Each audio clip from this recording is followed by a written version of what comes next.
लड्डू गोपाल की कृपा से बदला एक भक्त का जीवन। एक भक्त जो भगवान को दिन रात पूजता है, लेकिन उससे भी कुछ त्रुटियां हो जाती हैं। ऐसे ही हुआ इन भक्त के साथ। ये जो सत्यलीला कथा है, ये रमेश जी ने शेयर की है। रमेश जी के जीवन में ऐसी कुछ घटना घटी, इतना पूछते थे। मतलब रमेश जी के साथ साथ रमेश जी का पूरा परिवार कृष्ण भक्त था, लेकिन भगवान की कृपा भी थी, सब कुछ था। लेकिन कुछ ऐसे उनके साथ हुआ, कुछ ऐसा लड्डू गोपाल के त्रुटि हुई लड्डू गोपाल की सेवा में, जिसकी वजह से देखो, जब हम भगवान को दिन रात पूजते हैं ना, तो भगवान भी हमें अनुभूति कराते हैं। ऐसे ही हुआ रमेश जी के साथ में। रमेश जी लड्डू गोपाल के बहुत बड़े भक्त थे। मतलब अपने घर में कोई भी उनका कार्यक्रम हो, कुछ भी हो, घर से यहाँ तक कि घर से बाहर भी अगर निकलते थे तो वो अपने लड्डू गोपाल की अनुमति के बिना कभी घर से बाहर नहीं निकलते थे। इतना पूजते थे, इतना मानते थे लड्डू गोपाल को। और उनकी जो वाइफ थी वो भी लड्डू गोपाल की भक्त थी। पहले वो नहीं थी, लेकिन जब से रमेश जी ये सेवा कर रहे थे, जब से उन्होंने सेवा शुरू की थी, तो देखते देखते वो भी लड्डू गोपाल की भक्त हो गई। लेकिन इनसे एक त्रुटि हो गई कि, और ये त्रुटि जो है ना, हर भक्त से होती है कभी ना कभी जीवन में, कि हम लड्डू गोपाल की सेवा तो करते हैं, सब कुछ बहुत अच्छे से करते हैं, लेकिन हम कहीं आने जाने में ये गलतियां कर बैठते हैं, जो कि रमेश जी ने की थी। रमेश जी अपने ऑफिस जाते, उनकी जो वाइफ थी वो हाउस वाइफ थी, लेकिन घर में पूजा का जिम्मेदारी, मतलब सुबह की जो पूजा होती है वो हमेशा रमेश जी करके ही ऑफिस जाते थे। और भगवान की कृपा से, भगवान की प्रेरणा से ये एकादशी का दोनों पति पत्नी व्रत भी करते थे। एकादशी का दोनों बहुत विधि विधान से पूजा करते थे। और अभी इनको व्रत करते हुए बहुत टाइम नहीं हुआ था, अभी 4-6 एकादशी ही इनकी हुई थी। और लड्डू गोपाल की इनसे हर बार की एकादशी में कुछ त्रुटि होती थी, तो इनको अनुभूतियां होती थी। ये जो रमेश जी है ना, इनको अनुभूति होती थी, कुछ भी ऐसे गलती होती थी ना, तो इनको ऐसे एहसास सा होता था कि जैसे कुछ त्रुटि हो रही है, मेरे से कुछ गलती हो रही है। और यही जब हम भगवान से जुड़ जाते हैं तो हमारे जो कन्हैया हैं हमें अनुभूति कराने लगते हैं। कभी कभी हम उनकी अनुभूति को समझ पाए, ऐसा भी नहीं है कि हर बार भक्त उनकी अनुभूति को समझ ही पाए, हर बात उनके इशारे को हम समझ ही पाए, ऐसा भी नहीं होता। ये बहुत कम ऐसा होता है कि जब वो उनके संकेतों को हम समझ पाते हैं। चाहे वो अगर कुछ ऐसा है ना, तो वो चाहे स्वप्न के माध्यम से हमको उस चीज का पता चले, या उस चीज की अनुभूति हो, या किसी के बताने के द्वारा हो, या कि कुछ वो ही ऐसे इशारा करते हैं। बहुत बार ऐसा होता है कि जो भोजन उनको पसंद नहीं होते, या कि जो भोजन की उनकी इच्छा नहीं होती, उनको कुछ और अगर बनवाना होता है ना, आप इतने अच्छे से बनाओगे, सब कुछ भगवान के पास लेके भी जाओगे, जैसे ही भोग लगाने के लिए करोगे कि आपकी थाली, भगवान की जो भोग की थाली है, उसमें कुछ ना कुछ ऐसा मिल जाएगा कि आप उसको भोग नहीं लगा पाओगे। कभी कभी इनके वस्त्र पहनने में भी बहुत त्रुटियां होती हैं। जो इनको वस्त्र नहीं पहनना, आप जिस स्नान का जो पात्र होता है, या कैसे भी करके वो वस्त्र या तो उसमें गिर जाएगा, या तो उनके मैचिंग का कुछ ना कुछ जो हम ड्रेस उनको पहनाते हैं, मैचिंग की पगड़ी लगाएं या मैचिंग का कुछ भी पहनाएं, वो गिर जाएगा, कुछ भी ऐसा हो जाएगा। तो ये हमारे, ऐसे मत किया करिए कि अगर वो चीज बार बार अगर हो रही है फिर भी आप अपनी मर्जी से ही कर रहे हैं। आप, ये इशारे होते हैं, आप इसको भगवान की मर्जी समझ लीजिए कि इनकी इच्छा नहीं है ये चीज पहनने की, या कि ये भोजन ग्रहण करने की, तो आप उनको दूसरा प्रसाद दो, दूसरा बनाओ। या कि फिर बहुत से लोग ये कहेंगे कि हम कैसे, फिर इतनी मेहनत से तो हम बना पाए, अब दोबारा कैसे, इतना टाइम भी नहीं है, ये भी नहीं है। तो बहुत सारी ऐसी चीजें हैं, थोड़ी देर के लिए आप फल फूल रख दो, थोड़ी टाइम लगेगा, आप बना लो, हलवा बना लो, कुछ ऐसे बार बार आप दाल चावल सब्जी रोटी, उनका भी, जैसे छोटे बच्चे होते हैं ना, उनका भी मन ऊब जाता है, तो आप उनको कभी कभी कुछ चेंज करके दे दो, वही वही मत खिलाओ। जैसे हम हमारे साथ होता है ना कि हम वही वही खा के बोर हो जाते हैं, वैसे ही उनके साथ हर बार आप मिश्री का भोग मत लगाओ, कभी माखन मिश्री भी लगा दो, कभी कुछ मिठाई। और ये भी नहीं है कि भगवान बिल्कुल 24 घंटा आप उनको मिठाई का भोग या कि बहुत ही महंगी महंगी चीज़ों का वो चीज़ करो, ऐसे भी नहीं है।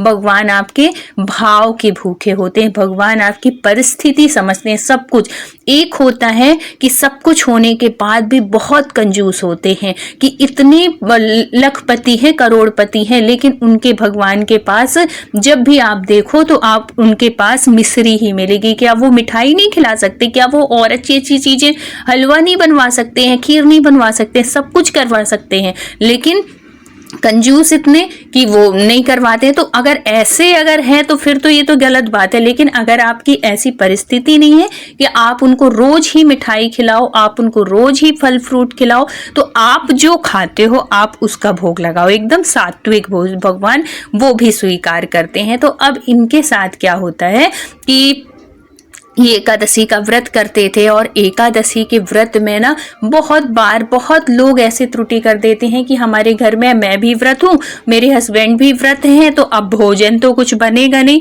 तो हम जब बनाते हैं, चाहे वो 2 बज जाए, 2:30 बज जाए या 4 बज जाए, ऐसे जब हम अपने प्रसादी बनाते हैं तब हम भगवान का भोग लगाते हैं। इसमें भी कन्हैया बहुत, मतलब आप उनको एक बच्चे के रूप में सेवा करो। कैसे आप सेवा करो कि जब आप उनको अपने घर में विराजित करो, आप तभी से उनको ये समझो कि अभी अगर 1 साल हो गए हैं तो आपको घर में विराजित किए, तो आप उनको सोचो कि ये अभी 1 साल के हैं।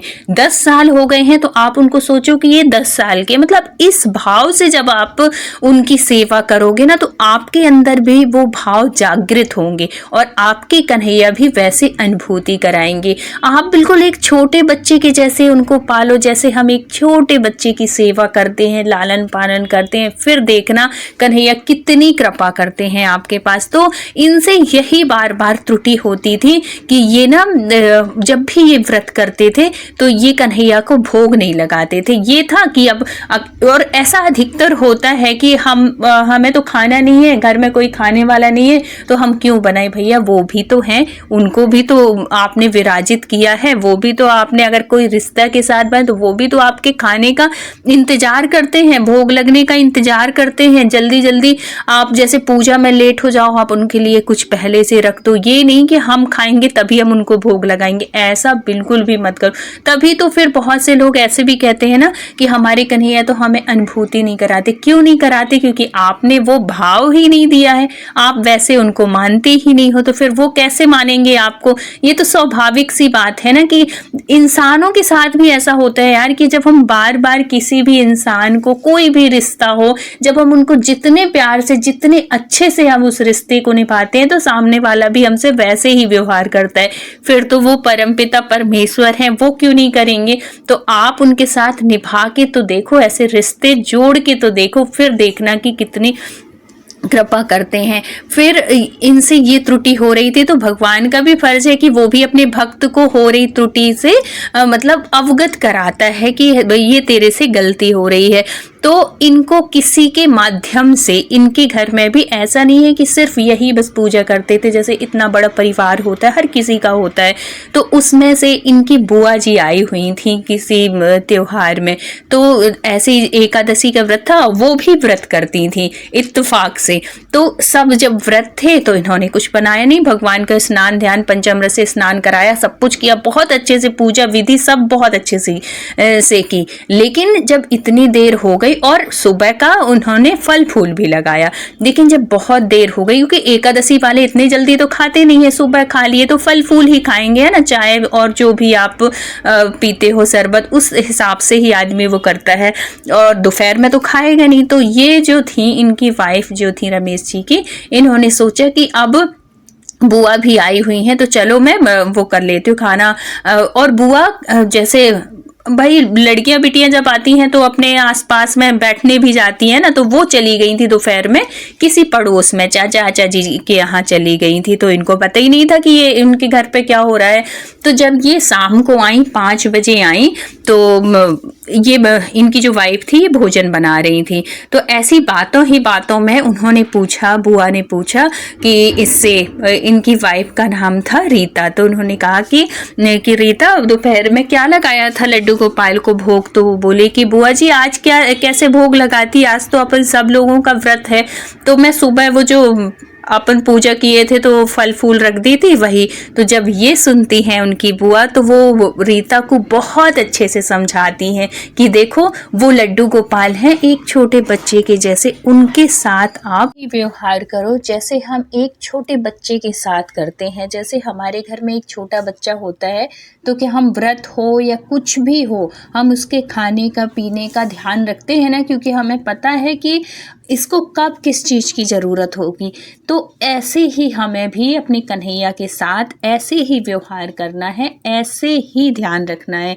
देखो मेरे वीडियो बनाने का उद्देश्य सिर्फ एक यही होता है कि आप भी अपने लड्डू गोपाल से दिल से जुड़िए, उनके साथ किसी रिश्ते के साथ जुड़िए जिससे कि आपको भी हर उन भक्तों के जैसे अनुभूति हो, जैसे जो भगवान से जुड़े हुए हैं उनको अनुभूति होती है। सिर्फ मेरे वीडियो बनाने का उद्देश्य यही है। आप इसको कुछ किसी और उद्देश्य से मत लीजिएगा कि मैं वीडियो बना रही हूँ पैसे कमाने के, उससे देखो मेहनत जो भी इंसान करेगा मेहनत का फल हर इंसान को मिलता है, चाहे आप किसी भी क्षेत्र में मेहनत करो। अगर आपको वीडियो अच्छा लगेगा, आपके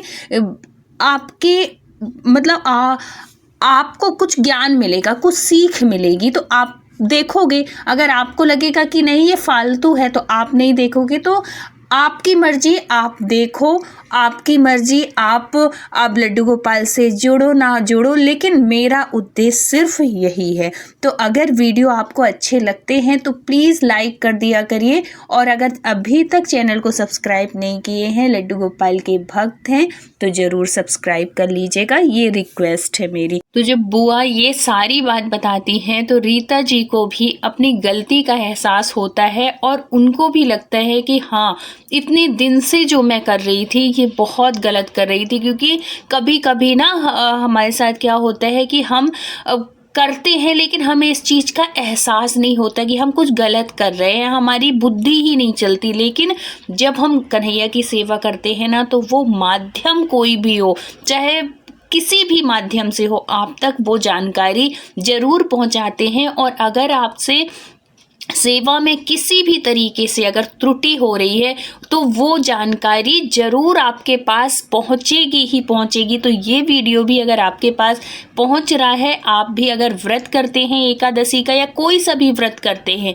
और व्रत में अगर आप भी इसी तरीके से करते हैं कि भोजन तो बनना नहीं है, भोग किसका लगाएं, मतलब ऐसे वो करके कि जब बनाएंगे तब लगा देंगे, तो ऐसी गलती दोबारा मत करिएगा। क्योंकि ये हो सकता है कन्हैया ही आपके पास ये वीडियो पहुंचाना चाह रहे हो, आपसे कुछ त्रुटि हो रही हो, या कि जो भी आपके आसपास, जो भी आपकी फैमिली में लड्डू गोपाल की सेवा करते हैं उन तक भी ये ज़रूर पहुंचाइएगा। इससे आपको भी, आपका भी भला ही होगा। क्योंकि जब हम धर्म के क्षेत्र में कोई भी कार्य करते हैं ना, चाहे छोटा से छोटा बड़ा से बड़ा, तो उसमें भी हमें पुण्य की प्राप्ति होती है। अगर किसी को मार्गदर्शन मिलता है हमारे माध्यम से तो ये भी पुण्य का काम होता है। फिर बाद में उनके हस्बैंड आते हैं तो ये रीता जी सारी बात उनसे बताती हैं कि देखो इतने दिन से हम एकादशी का व्रत कर रहे थे, इतने महीने हो गए, हम कितनी ज़्यादा त्रुटि कर रहे थे, कितनी गलतियां कर रहे थे। तो फिर बाद में उनके हस्बैंड भी समझाते हैं कि हाँ कन्हैया बहुत ही दयालु हैं, बहुत कृपालु हैं अपने भक्तों के ऊपर। फिर वो बड़ी दुखी होने लगती हैं कि देखो इतने दिन हो गए कन्हैया लाला इतने देर से ऐसे भूखे रह जाते थे और मेरा एक भी बार ऐसा दिमाग ही नहीं जाता था कि मैं ये गलत कर रही हूँ। तो फिर वो समझाने लगी कि कोई बात नहीं, वो बहुत दयालु हैं, वो अपने भक्तों से हुई गलती को माफ़ कर। देखो अनजाने में अगर कोई गलती होती है ना तो भगवान ज़रूर माफ़ करते हैं, आप तक वो जानकारी पहुँचाते हैं। लेकिन आपको ये चीज़ पता है, आप जान रहे हो और जान के भी अगर अनजान बन रहे हो तो फिर कन्हैया कृपा बिल्कुल नहीं करते, बल्कि आपके घर से भी वो रूठ के चले जाते हैं। तो अगर आपके पास ये जानकारी है, आप अगर लड्डू गोपाल की सेवा कर रहे हैं, सबसे 100% की बात ये है कि अगर आप लड्डू गोपाल की सेवा कर रहे हैं तो आप उनके साथ कोई रिश्ता बनाओ, और रिश्ता बनाओगे तो आपसे कभी गलती नहीं होगी, क्योंकि आपको लगेगा ना कि ये मेरा छोटा सा बच्चा है, इसको भी इस चीज़ की ज़रूरत है, इसको भी मैं कुछ भोग लगाऊं, इसको भी मैं खाना खिलाऊं, बच्चा बैठा।